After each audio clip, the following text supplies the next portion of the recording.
लेकिन चीन की चालाकियों का अंत नहीं है। सैटेलाइट तस्वीरों से पता चला है कि चीन ने 2024 के अंत में पाकिस्तान में बांध निर्माण कार्य में तेजी ला दी।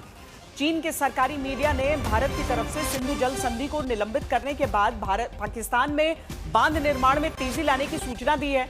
पर सैटेलाइट तस्वीरों से यह पता चलता है कि चीन ने पाकिस्तान में डैम का निर्माण कार्य सितंबर 2024 के बाद से ही तेज कर दिया था।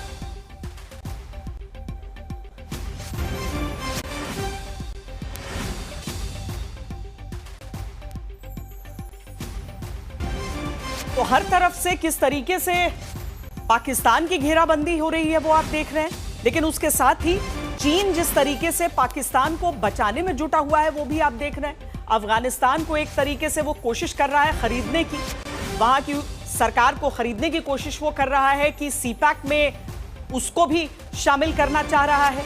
तो दूसरी तरफ ये सैटेलाइट तस्वीरों से स्पष्ट होती है तस्वीर देखिए, जहां पर पाकिस्तान के भीतर जो डैम बनाने में तेजी लाने की बात वो अब कर रहा है ऑपरेशन सिंदूर के बाद, वो दरअसल पिछले साल सितंबर में ही हो गया था।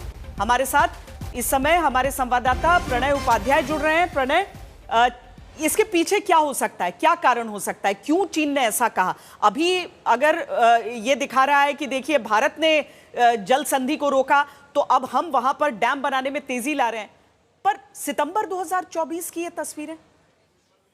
देखिए श्वेता, पाकिस्तान और अफगानिस्तान या दुनिया का कोई भी इलाका हो, चीन अक्सर आपदा में अवसर ढूंढता है। यहाँ भी वो आपदा में अवसर ढूंढने की कोशिश कर रहा है। चीन की ये जो परियोजना है, आपने काबुल और कुनार नदियों को दर्शकों को बहुत अच्छी तरीके से समझाया, लेकिन एक तीसरी नदी भी पाकिस्तान की जल ज़रूरतों के हिसाब से बहुत महत्वपूर्ण है और वो है स्वात नदी, क्योंकि ये भी खैबर पख्तूनख्वा के उसी इलाके में पहुँचती है और आगे जाके सिंध में मिलती है, जहाँ पर काबुल और कुनार नदियाँ मिलती हैं। पाकिस्तान लोअर रिपराइन स्टेट है, यानी वो एक तरफ भारत से आने वाली नदियों के सहारे सिंध के पानी पर निर्भर है, दूसरी तरफ अफगानिस्तान की तरफ से आने वाली काबुल, कुनार और स्वात की नदियों के जरिए जो पानी आता है उस पर निर्भर है। यानी खैबर पख्तूनख्वा हो या पंजाब, सिंध और बलूचिस्तान का इलाका, ये सारे इलाके दूसरे देशों से आने वाली नदियों पर निर्भर हैं और यही है पाकिस्तान की जो आप कह सकते हैं उसकी सांसत अटकी हुई है, उसकी मुसीबत अटकी हुई है। और यहीं पर चीन कोशिश कर रहा है कि वो पाकिस्तान का हिमायती बनते हुए इन डैम परियोजनाओं को आगे बढ़ाए। चाइना पाकिस्तान इकोनॉमिक कॉरिडोर के तहत बहुत सारी डैम परियोजनाएं हैं, यहां तक कि दाइमर बाशा, जिसे कि चीन का 3 गॉर्जियस डैम कहा जा रहा है, दुनिया का 5वां सबसे बड़ा डैम बनाने की तैयारी हो रही है।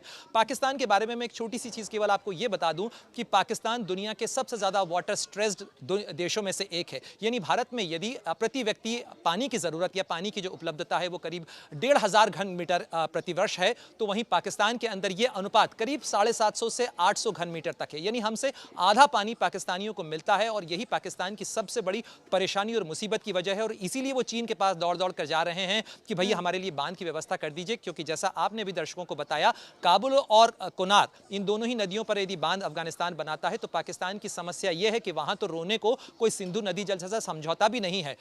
डूरन लाइन का जिक्र तिलक देवेश्वर जी कर ही रहे थे, वो बॉर्डर अभी भी अनसुलझी है। दूसरी तरफ पानी को लेकर कोई बंटवारे की संधि नहीं है। ये पाकिस्तान की अगर हम पाकिस्तान और अफगानिस्तान की अब तक के इतिहास को देखें, जिस तरह का टकराव दोनों के बीच है उसको देखें, क्या चीन उसको लेकर तालिबान को समझा सकता है, अफगानिस्तान को समझा सकता है? क्या पाकिस्तान उस मोर्चे पर बेफिक्र हो पाएगा चीन की इन कोशिशों की वजह से? देखिए, अगर आप देखें अमेरिका के जाने के बाद से चीन उस जगह को भरने की कोशिश कर रहा है। चीन के आर्थिक इंटरेस्ट भी हैं।